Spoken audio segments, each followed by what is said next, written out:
السلام عليكم ورحمة الله وبركاته. طلاب الصف الثالث الثانوي، معكم دكتور محمد الحلوس مدرس مادة الكيمياء. إن شاء الله جايين النهاردة بفيديو بسيط هنلم فيه كل حاجة عن الحديد مركباته، أكاسيده، أملاحه، أحماضه، معادلاته، كل الكلام ده هيتلم إن شاء الله النهاردة بفيديو بسيط، بس كل اللي عايزك هتركز معايا فيه كويس جدا. أنا عارف إن المعادلات بتلخبط، بس بعد الفيديو ده إن شاء الله مش هتلخبطك خالص. عايزك تركز معايا في الفيديو ده، وان شاء الله هتطلع بالفيديو ده لامم جزء الحديد كله. نبدا بسم الله، يلا بينا. احنا عايزين نعرف الاول احنا هنتكلم على الحديد ده في انهي جزء في المنهج.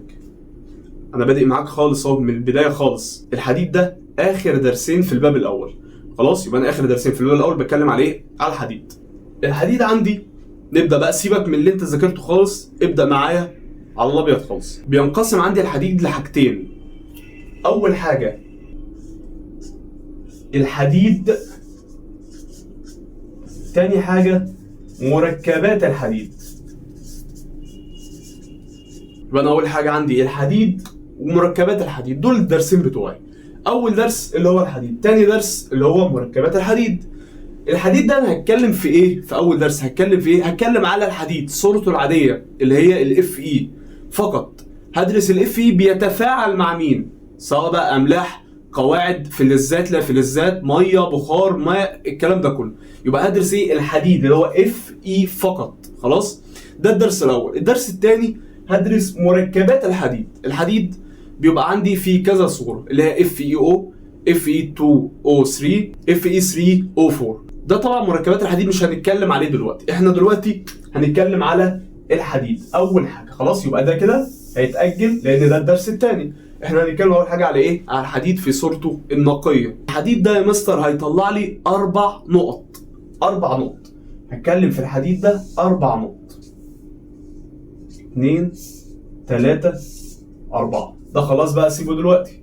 الحديد اول حاجه حديد مع الهواء. تاني حاجه الحديد مع بخار الماء.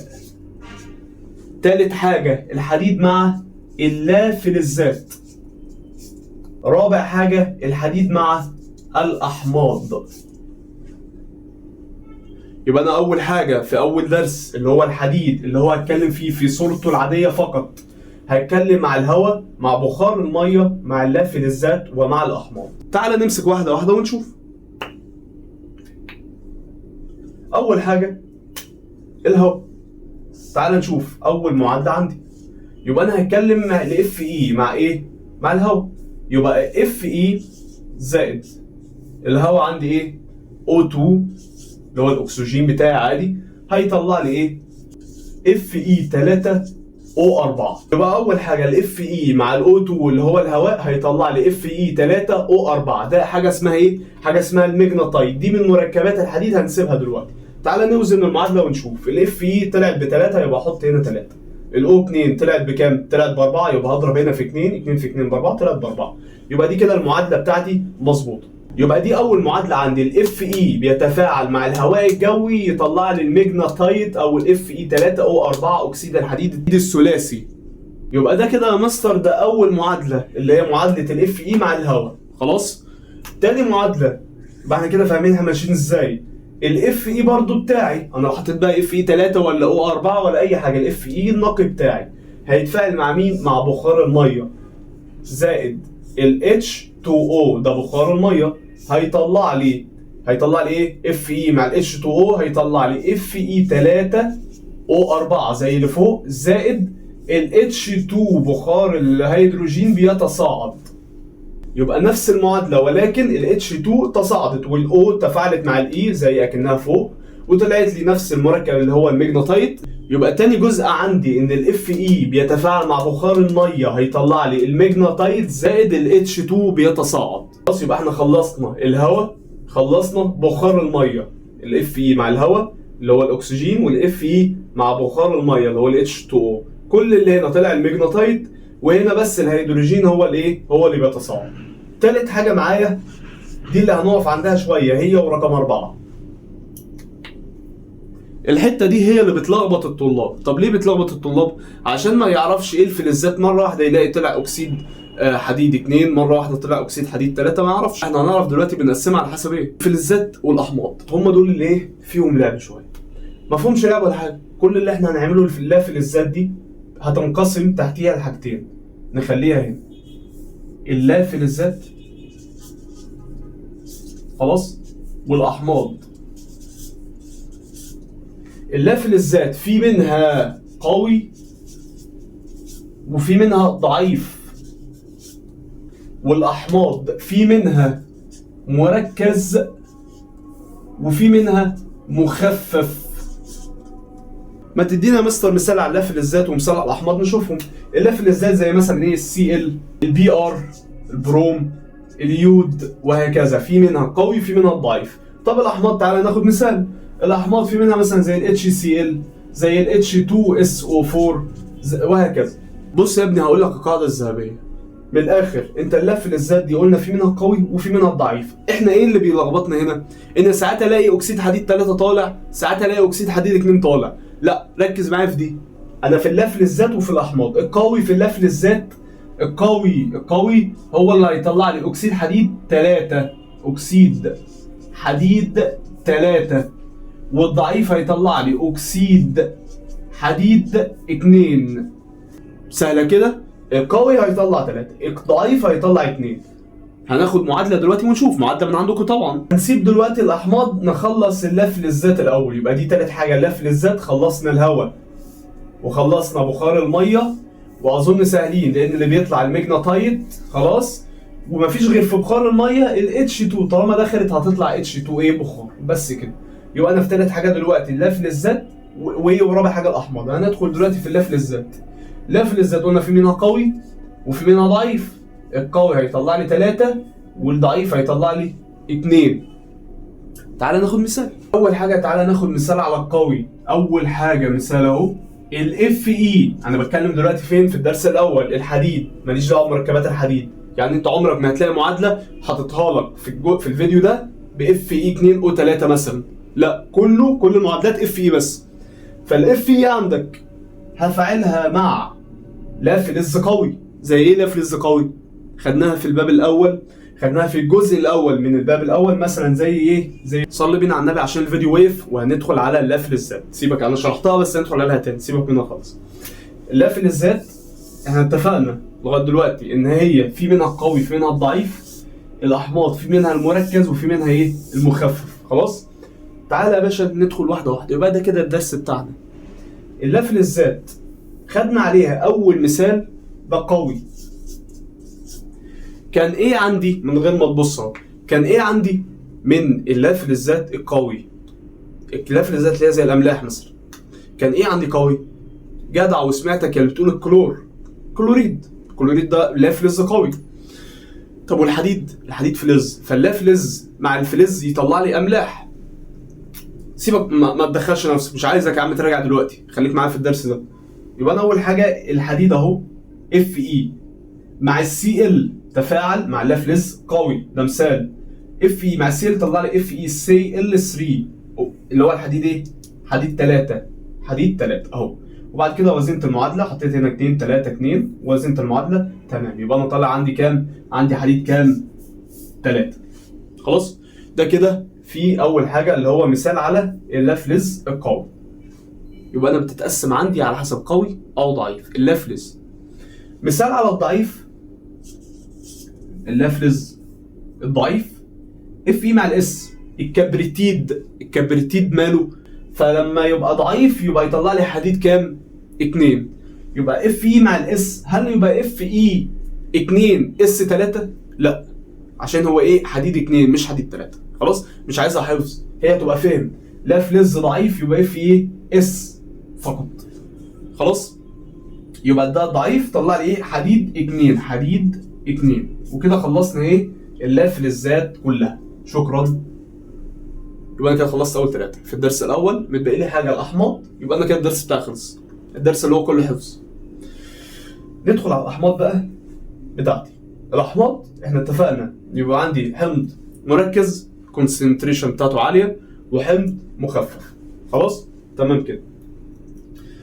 الاحماض مركزه ومخففه. يبقى انا هعمل ايه؟ الحديد انا بتكلم على الدرس الاول الاف اي هفعله مع حمض. اول حاجه مثال نخليها حمض مركز. تعالى معلش نخليها حمض مخفف الاول. خلاص نخليها حمض مخفف الاول. يبقى انا عندي الاف اي مع الاتش سي ال حمض مخفف.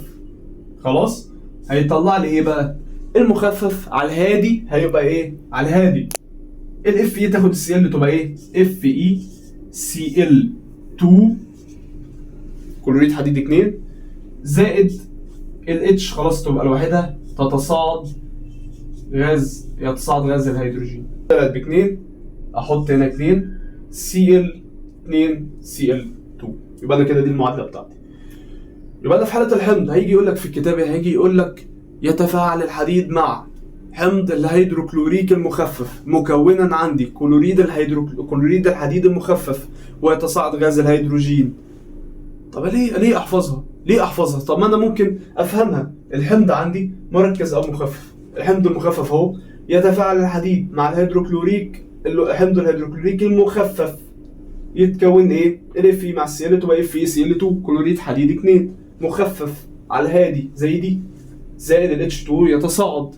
بس ما تيجي ناخد مثال تاني على الاتش 2 اس او 4 الاف اي زائد الاتش 2 اس او 4 يتكون لي اف اي تاخد الاس او 4 على هادي مخفف اف اي اس او 4 ده ثنائي وده ثنائي ما يكتبش تكافؤ زائد الاتش 2 يتصاعد. معادلة موزونة. في أي مشكلة؟ دي كده في الأحماض المخففة. دي كده إيه؟ مخفف. صلى على النبي. يبقى أنا كده متبقي لي جزء واحد اللي هو إيه؟ اللي هو الأحماض المركزة. أنا زي ما بقول لك احفظ، زي ما بقول لك افهم، عايزك احفظ لي دي بس. الإف إي ده بقى إيه؟ المركز. دي المعادلة الوحيدة عندك في المنهج. الاف اي مع ال H2SO4 مركز. عايزك تركز لي في دي وتحفظها ان الاف اي مع ال H2SO4 مركز. يبقى عندي FeSO4 مرة مركز مخفف مرة زائد FeSO4 الكل 3 و2 يعني Fe 3. يبقى انا كده هنا حديد كبريتات حديد 2 وكبريتات حديد 3. خلاص انا لغايه دلوقتي ما حفظتش، انا بقى حطيت بس ايه المعادله وطلعت لك مره مخفف مره مركز. FeSO4 زائد Fe2SO4 كل 3 زائد SO4 زائد ال H2. دي كده المعادله. هي معادله طويله بس كانت سهله جدا.